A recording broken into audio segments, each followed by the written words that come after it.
Saya punya bisnis, Ya, saya butuh dana. kebetulan saya adalah orang yang kelebihan dana, misalnya Oke. gitu, dan saya tertarik dengan profil bisnisnya Mas Dias, Ya, dan saya juga menilai bahwa ini bisnis yang prospek, ya. maka saya bisa serahkan dana saya dengan perjanjian tertentu. Oke.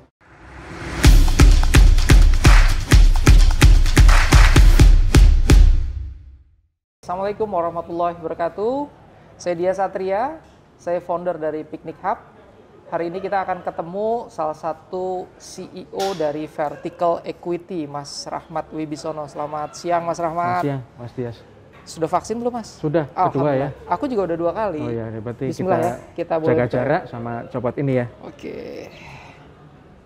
Sehat-sehat, Mas Rahmat. Sehat, terima kasih, Mas Dias. Oke. Ih, Pesan apa nih? Mau teh? Kopi? Teh aja deh. Bukan minum kopi. Oke. Bukan minum kopi.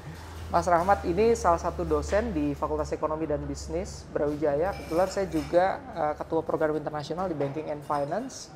Hari ini kita akan coba diskusi secara lebih spesifik tentang financing yang mungkin di era sekarang itu bahasan yang lagi happening, Mas, tentang crowdfunding. Oh, Nah, ya. kita ketemu dengan expertnya karena Mas Wibi, saya pemanggilnya Mas Wibi, beliau lama jadi bankir, ada beberapa posisi yang dia sudah dudukin, kemudian juga sempat menjadi treasurer juga, Mas, ya, di salah satu bank ternama di Indonesia, pimpinan cabang bank juga, dan dosen juga sekarang. Nah, crowdfunding, Mas. Yes. Sebenarnya crowdfunding itu definisinya apa sih, Mas? Kalau bahasa Jawa dan bahasa Indonesianya itu urun dana lah. Urun dana. Ya, jadi patungan. Patungan. Ya, kata singkatnya adalah patungan. Patungan untuk apa? Untuk membiayai sebuah bisnis lah. Oke. Gitu ya. Mungkin itu lebih dekatnya lah gitu. Saya punya dana, saya punya bisnis, Ya, saya butuh dana. kebetulan saya adalah orang yang kelebihan dana, misalnya Oke. gitu, dan saya tertarik dengan profil bisnisnya Mas Dias, Ya, dan saya juga menilai bahwa ini bisnis yang prospek, ya. maka saya bisa serahkan dana saya dengan perjanjian tertentu. Oke. Kemudian sekarang pemerintah lebih bagus lagi, sudah buat memberikan izin ya kepada penyelenggara berbasis IT, Oke. untuk memudahkan bertemunya antara orang-orang yang access fund Ya. dengan bisnismen seperti Mas Dias yang mungkin butuh funding. Businessman ya. Iya, bisnismen juga dosen juga. Nah, crowdfunding. Sebenarnya apa sih keuntungan dari crowdfunding, Mas, dibandingkan financing dari tempat lain misalnya? Oke, mungkin saya ingin membawa kita untuk menganalogikan ya. Yeah. Jadi bisalah kita analogikan crowdfunding ini dengan mungkin pendanaan melalui bursa. Bursa Ya, saham. Oke. Oke. Jadi investor akan memperoleh imbal hasil. Iya. Kemudian si bisnismen atau bisnis yang membutuhkan dana akan memperoleh funding, ya. Kemudian itu dapat dikelola supaya membuat bisnisnya tumbuh di masa yang akan datang. Oke. Nah, kalau ditanya apa kelebihannya, ya mari kita lihat kembali seperti saham, equity lah ya, equity sharing. Jadi saham, modal kita sharing dengan para investor, Ya. ya. Karena dia modal, maka bagi hasilnya juga ditentukan periodisasi tertentu. Ya, periodisasi tertentu. Yang kedua, karena dia modal, maka itu adalah bukti kepemilikan. Ya, bukan utang, tapi bukti kepemilikan. Sehingga apa dampaknya? Konsekuensinya, kalau dia untung, maka bagi untung. Bagi untung. Oke. Kalau dia rugi, ya bagi rugi. Fair banget ya. Fair banget. Oke. Ya, syar'i lah bahasanya. Oke. Syar'i. Ini menarik banget. Jadi teman-teman, kalau teman-teman punya bisnis, kan bisa punya banyak option untuk financing. Bisa dalam konteks ini bootstrapping, jadi dana sendiri nih, berdarah-darah nih. Mungkin kalau teman-teman punya modal dari orang tua, digunakan untuk bisnisnya, bisa pakai bootstrapping. Yang kedua dengan financing dari banking sektor, pasti itu juga umum ya, kalau teman-teman punya option itu. Dan yang ketiga adalah dengan crowdfunding. Teman-teman dalam tanda kutip seperti menerbitkan saham gitu ya. Nah, cuma kan pertanyaan gini, Mas. Tidak semua orang dipercaya untuk menerbitkan sebuah saham, apalagi perusahaan kecil, startup seperti saya. Memang kalau di bursa saham di Jakarta Stock Exchange misalnya kita bikin IPO gitu kayaknya nggak mungkin banget ya. Nah sekarang ada crowdfunding, ada beberapa bisnis digital platform yang khusus untuk mencarikan investor buat kita. Misalnya ada Santara mungkin ya, atau BeShare misalnya. Itu salah satu contoh digital platform untuk crowdfunding. Nah, step awalnya adalah tentang kepercayaan. Betul. Nah, mekanismenya gimana sih supaya kita bisa dapetin crowdfunding, Mas? Sebenarnya tidak ada bedanya antara perusahaan startup atau perusahaan yang rintisan baru mulai dengan perusahaan-perusahaan yang sudah gede gitu ya. Gede banget. Stepnya sama sebenarnya. Artinya mari kita mematangkan diri kita. Kalau kita adalah orang owner bisnis, kita matangkan diri kita sehingga nanti pada saat kita memerlukan investor, investor itu tertarik dan kita pun siap. Ya, jadi bagaimana mematangkan dirinya. Nah, ini yang jadi masalah buat perusahaan-perusahaan startup. Karena kita tahu lah perusahaan baru umur 2 tahun, 3 tahun ini ownernya masih megang sendiri. Keuangannya masih acak-acakan. Keuangannya acak-acakan. Kalaupun ada kas masuk, kas keluar. Jadi kalau ada di laci itu isinya uang semua, nggak tahu ini uangnya apa ini. Apakah campur-campur? Apakah ini nanti untuk akan diinvestasikan lagi? Apakah ini full laba dan lain sebagainya, itu nggak bisa. Terus yang ketiga, mereka nggak punya SOP untuk menjalankan perusahaan. Jadi ownernya adalah key personnya. Jalannya gimana tergantung mood ownernya. Jadi ini akan teruji kalau misalnya dia pengen buka cabang, dia bingung. Betul. Ini harus ngajarin mulai dari mana segala macam. Betul. Gitu ya. Padahal kalau kita punya, kasih banyak. Padahal kalau kita punya SOP, gitu ya, seperti ambil contoh McD, Pizza Hut, misalnya. Terus Pizza Hut, atau KFC, atau perusahaan-perusahaan lain lah yang punya cabang banyak, JNE dan lain sebagainya gitu ya, tanpa mengecilkan peran yang lain gitu. Itu akan memudahkan sekali dalam operasional bisnisnya. Jadi sudah jelas apa yang harus dilakukan, dokumen sumbernya apa, bagaimana tata kelolanya itu supaya dia transparan, baik dan benar, itu bisa tercermin dari SOP. Seperti saya buka warung kopi bukan sekedar resepnya, tapi kalau ada orang masuk harus di greeting saham seperti apa, nih si karyawan harus melakukan apa. Betul. Segala macam itu every detail harus dibuat sistemnya. Termasuk begini, mungkin Mas Dias ada teman-teman kita bilang, aku tertarik nih, saya tertarik pengen buat warung kayak begini kopi, gitu ya. Terus saya punya uang, terus saya harus apa nih? Nanti Mas Dias pasti kasih, nih nanti pokoknya saya kasih nanti kopinya dari saya. Ini tapi setelah itu bagaimana menyetarakan kopinya, rasanya, terus kemudian skill pegawainya, alatnya. Terus kemudian sistem keuangannya, sistem manajemen, nggak ada ya. SOP nggak ada. Sistemnya, betul. Padahal kalau kita punya itu, maka mudah sekali buat kita. Ada ya pemodal, verifikasi tanpa harus dengan modal kita sendiri misalnya. Artinya crowdfunding ini menjadi sangat penting kalau bisnis ini pengen melakukan expanding. Namun demikian dia harus mempersiapkan diri dengan baik. Kenapa saya katakan harus mempersiapkan diri dengan baik? Jangan sampai gini, investor datang itu dengan penuh harapan dan menaruh sebuah kepercayaan yang besar sekali. Jangan sampai uang yang masuk ini dia masih nggak tahu harus ngapain dan mau apa. Ukurannya berapa, sampai berapa? Jangan-jangan dia nggak tahu. Dia hanya menjanjikan yield tertentu, tapi nyampe apa enggaknya dia nggak tahu ukurannya seberapa. Forecastingnya seperti apa dia nggak tahu. Saya harus jualan berapa sih? Supaya untuk bisa dapat investor saya dapat yield segitu, gitu loh. Itu nggak ada. Nah, kalau kita ngomongin perusahaan-perusahaan besar yang mau IPO, itu mereka selalu hire namanya financial advisor. Contoh dari financial advisor, misalnya apa brand apa Mas? Tadi kayak Boston Consulting, Credit Suisse, misalnya, mungkin Morgan Stanley, dan masih banyak lagi yang lain ya. Contohnya kayak misalnya Blibli, mereka butuh dana funding, mereka pengen IPO, mereka akan hire financial advisor ini untuk mempersiapkan rencana-rencana bisnis ke depan. Kemudian memvaluasi perusahaannya. Jadi salah satu tujuan daripada financial advisor adalah pertama memvaluasi perusahaan ini sebenarnya nilainya berapa sih?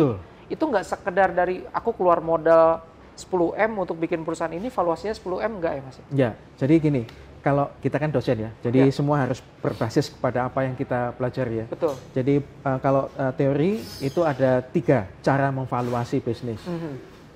Mudah-mudahan saya ingat ya. Yang pertama adalah equity base. Equity base, Ya, jadi based on modal, ya, yang kedua adalah market price, market price, ya, sesuai harga pasarnya. Mhm. Yang ketiga adalah discounted cash flow. Discounted cash flow. Ya. Ya. Kapan equity base ini kita gunakan kalau dia belum punya laba.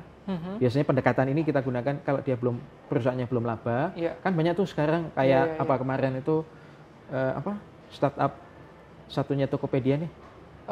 Bukalapak. Ya. Kan masih negatif ya. Ya. Tapi dia sudah bisa memvaluasi bisnisnya berapa. Ya, future cash flow-nya juga, equity-nya juga dipakai untuk menilai misalnya. Kalau dia belum punya laba mungkin kita bisa pakai ini. Jadi asetnya berapa dikurangi utangnya, itu kan equity ya, sama dengan equity-nya. Nah, dari equity itu maka itulah nilai perusahaan. Nah, jadi udah nanam apa aja di situ gitu ya. Jadi itu adalah nilai perusahaan. Udah bayar karyawan seberapa besar segala macamnya. Ya, nah itu. Terus yang kedua adalah market price. Market price ini terutama kita gunakan untuk bisnis-bisnisnya sudah listing. Yang sudah pernah IPO. Ya. Kemudian kita bandingkan dengan peers-nya, perusahaan sejenis. Misalnya Adikarya dengan Wika sama berapa? Adikarya itu untungnya berapa sih sekian, harga sahamnya berapa. Terus kalau si Wika untungnya berapa, harga sahamnya berapa. Maka kita bisa bandingkan valuasi keduanya. Ya itu. Yang terakhir adalah discounted cash flow. Ini future value. Present value cash flow. Jadi kita buat prediksi cash flow biasanya yang digunakan adalah 5 tahun. Ya boleh lebih daripada itu. Ya. Pada umumnya 5 tahun kita gunakan, kita diskon dengan diskon faktor tertentu yang kita percaya mungkin zero risk berapa kita tarik. Kemudian kita tahu valuasi perusahaannya berapa. Itu penting untuk menilai seberapa banyak dari nilai perusahaan ini yang akan kita bagi kepada publik untuk memperoleh sejumlah dana tertentu. Kalau valuasi kita cuma 1 miliar, tapi kita mau dana misalnya 500 juta, ya berarti 50% harus kita lepas kepemilikan kita. Oh, I see. Jadi kalau valuasi kita 1 miliar, tapi kita mau dana 1 miliar, ya kita jual semua, berarti kita punya perusahaan. Oke, jadi kebutuhan dana itu disesuaikan dengan valuasinya kita. Ya. Jadi kita akan lepas berapa persennya gitu. Iya. Dan nanti itu juga bukan valuasi yang asal gitu ya. Kita harus buat yang ada perhitungannya ya. Ya, ada perhitungannya. Kita memperhitungkan potensial economic growth. Oke, Kita ekonominya betul kita perhitungkan inflasi. Market growth-nya gimana dihitung juga ya. Terus sektoral growth kalau dia misalnya ini di farmasi misalnya. Lagi growth-nya tinggi. 30% misalnya. Ya, nanti ke depan seperti apa kalau udah nggak ada pandemi lagi, back to normal seperti apa nanti sales-nya dia. Itu kita buat seperti itu dalam asumsinya sehingga bisa kita hitung kembali misalnya hitungan-hitungan terkait dengan day of inventory-nya. Day of receivable-nya, day of payable-nya, kemudian growth SOGS-nya itu bisa kita hitung sehingga kita bisa memforecast ke depan. Oke, wah. Nah, berarti kalau tadi Mas Rahmat bilang tentang equity base, most of startup itu perhitungannya gitu berarti Mas? Karena kan nggak bisa di-compare sama perusahaan lain misalnya. Ya, kalau market base mungkin nggak bisa ya. Tapi kita bisa pakai discounted value. Oke, discounted value untuk startup value kita bisa gunakan terutama untuk startup yang sudah punya laba. Nah, untuk lebih amannya sebenarnya untuk menarik investor, apalagi startupnya ini kita belum punya nama ya, kita nggak bisa membandingkan dengan misalnya WhatsApp gitu yang masih atau Grab yang masih rugi tapi valuasinya bisa keluar itu ya kita nggak bisa itu karena mereka punya nama, punya downloader, punya pengguna aplikasi yang sudah besar. Nah, kalau kita nggak punya nama ya lebih aman gitu untuk kita perform dulu, laba dulu deh gitu. Laba dulu deh gitu. Terima kasih ya Mbak. Iya. Jadi ini teh manis ya. Ini teh manis. Teh manis, nggak ngopi soalnya. Terima kasih. Saya juga nih. Green tea ya? Green tea kayaknya. Green tea. Oke, jadi gitu. Amannya adalah kita sudah ini dulu, udah laba dulu deh. Udah laba dulu. Nah, maka dari laba itu akan menarik minat investor untuk maulah setidaknya melihat dulu. Tentu ada tahapan-tahapan pematangan kembali ya. Seperti apa sih company profile-nya? Kita harus membuatnya yang sebagus mungkin. Company profile-nya harus benar, people-nya harus benar. People-nya harus benar. Gitu, dan sistem yang dibangun harus benar. Jadi kebanyakan memang kita temuin startup kita itu ownernya atau foundernya itu key personnya. Jadi dia lambat untuk membuat sebuah sistem sehingga dia tidak harus in charge 100%. Betul. Nah, itu kelemahan juga. Sehingga ketika udah ganti orang udah goyang. Nanti. Ya. Nah, itu investornya nggak mau. Jadi saya nanam nanti kalau ini belum teruji, orang ini ternyata exit dari company itu gitu, terus gimana itu gitu. pentingnya sistem itu ya di situ, sistem Mas. penting di situ. Nah, selama ini kan kita bicara tentang vertical equity. Vertical equity ini kebetulan CEO-nya Mas Rahmat Wibisono. Jadi beliau ini sebagai financial advisor untuk para startup ini mencari funding atau financing. Nah, pasti kan Mas Rahmat ada step-stepnya nih. Pertama kali melihat sebuah perusahaan gitu ya, kira-kira apa sih yang dilihat? Jadi gini, ada beberapa trik sebenarnya. Gini, untuk menemukan perusahaan yang tepat itu seperti kalau boleh menganalogikan seperti seorang pelatih mencari bibit unggul gitu, atlet. Nah, yang pertama saya lihat adalah dasarnya dulu. Nah, dasarnya seperti apa? Apakah dia survive di bisnisnya?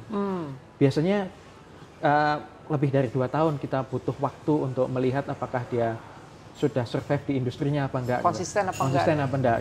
Kan banyak buka 6 bulan kemudian udah nggak ada gitu. Berarti dia belum nggak bisa survive. At least 2 tahun gitu ya. Minimum dia 2 tahun. Menjalankan di industri yang sama. Terus kemudian syukur-syukur dia punya laporan keuangan. Nah, ini walaupun sekedar catatan. Tapi itu harus tercatat ya. Kita bisa buktikan melalui yang lebih bagus begini. Jadi silahkan startup memulainya dengan memanfaatkan rekening bank. Jadi semua itu dapat kas 1 hari ini masukkan ke bank. Dan itu terekord di bank. Terekord.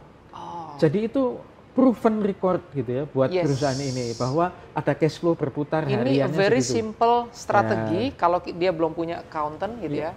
Pakailah itu. Duit masuk di bank dan setiap pengeluaran itu selalu terekord di bank lah minimal dan juga di-connect dengan apalagi mau bukunya, bisa sekarang kan produknya bank banyak ya. Ada internet banking yang kita bisa manfaatkan. Betul. Ada yang tabungan itu bisnis gitu. Jadi kita bisa membagi gitu ya. Gitu kan bisa itu. Sekarang banyak produknya bank semacam itu dan itu membantu sekali. Nah, itu indikasi juga memudahkan kami untuk melihat apakah dia berpotensi atau tidak. Membuat laporan keuangan yang proper untuk kebutuhan investor. Kemudian komitmen ownernya, komitmen ownernya itu seperti apa? Karena kami tidak ingin ada pihak-pihak yang dirugikan sebenarnya gitu. Hanya sebuah tanggung jawab moral.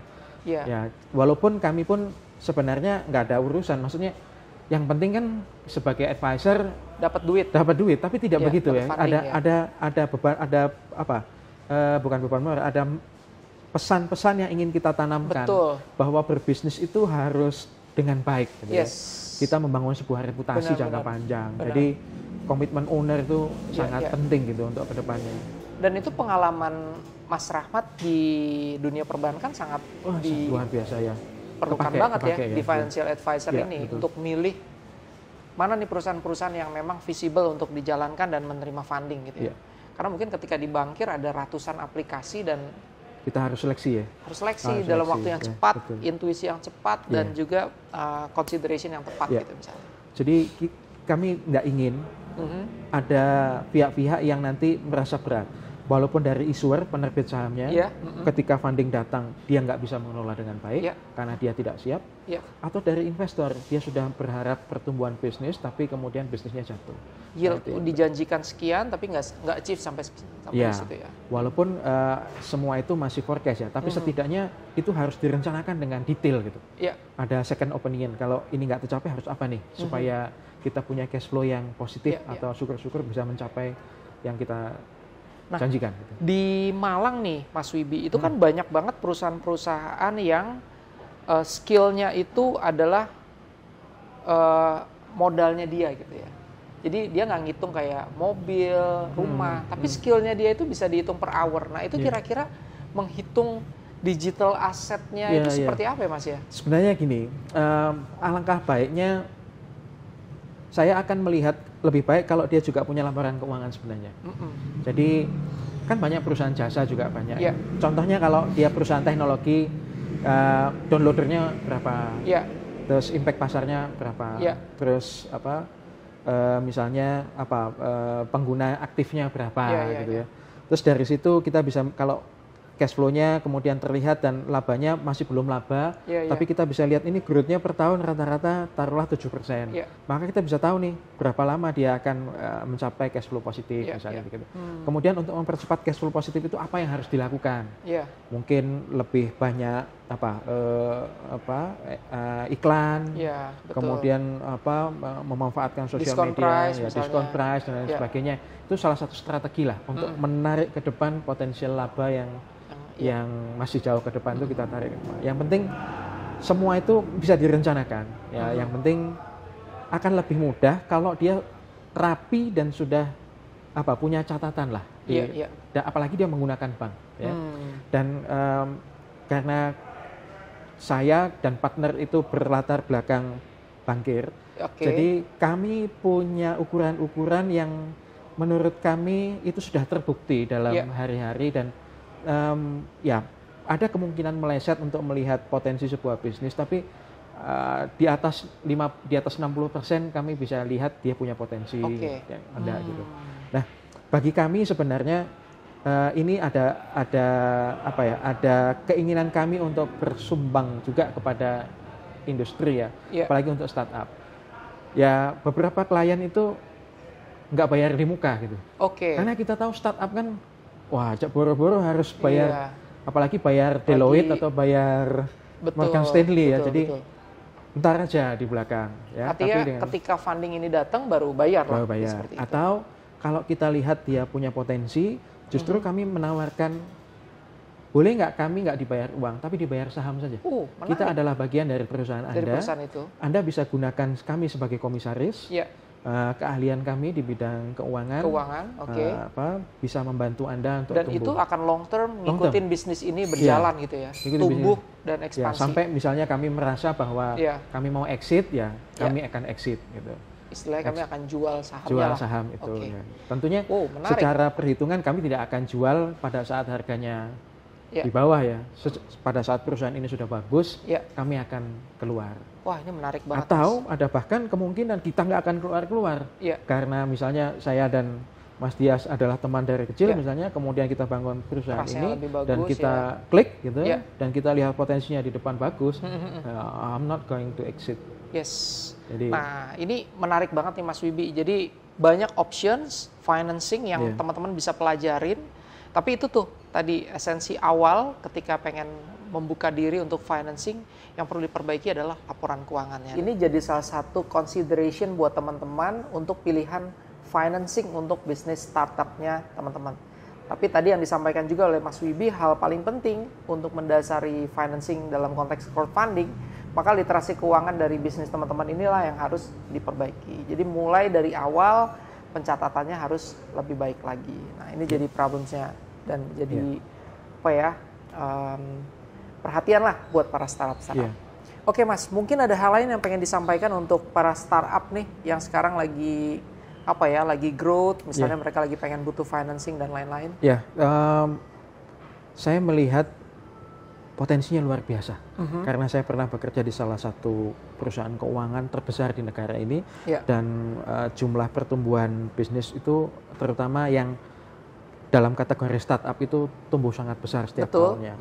Terus nggak usah ragu untuk terus, kalau Anda confident di bisnis Anda, maka sekarang itu pilihan pendanaan tuh luar biasa banyak sekali. Kalau Anda misalnya tidak ingin menggunakan equity, Anda bisa menggunakan utang. Kalau Anda tidak ingin menggunakan utang, Anda bisa menggunakan equity. Dan pemerintah sudah memberikan jalannya. Jadi pemerintah sudah OJK sudah memberikan izin kepada beberapa pelaksana gitu ya, berbasis IT crowdfunding untuk bisa membantu. Terus kemudian bagi Anda yang ingin meng-hire financial advisory gitu, kami juga punya keinginan untuk juga tidak hanya memanfaatkan, tapi kita juga membantu. Ya seperti bagaimana membayarnya nggak di depan gitu, atau nanti setelah kalau kita lihat perusahaannya bagus setelah listing maka bisa bayar. Kemudian bahkan kami juga bisa menawarkan kalau nggak bayar uang, tapi kita lihat ini perusahaan prospeknya bagus, bayar saham juga nggak apa-apa.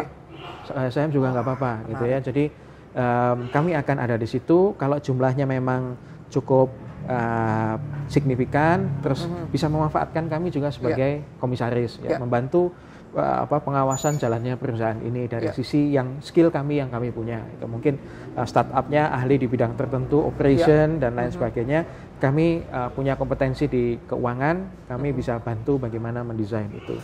Mungkin itu saya mikir banyak membantu, dan saya optimis salah satunya adalah Malang yang akan membangun Malang Creative Center ya.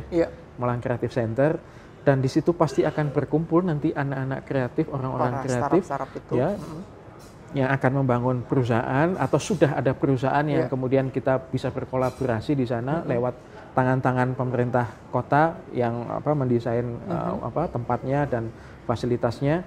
Nah, di sanalah kita mungkin akan bisa banyak diskusi dan bagaimana kita mengembangkan itu ke depannya. Mungkin begitu Mas Dias. Makasih banyak nih Mas Wibi atas Sama-sama, diskusinya.